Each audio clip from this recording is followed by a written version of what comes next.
Cities are shining like jewels, supported by our abuse of energy resources.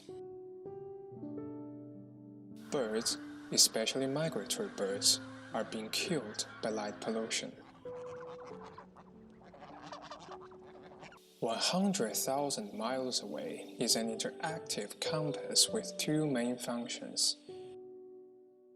Light chasing mode.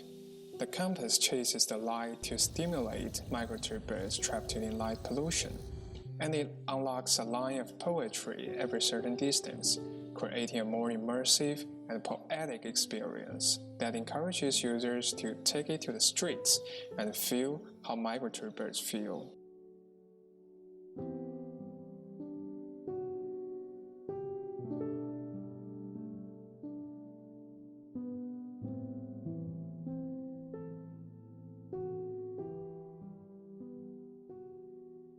Recording mode.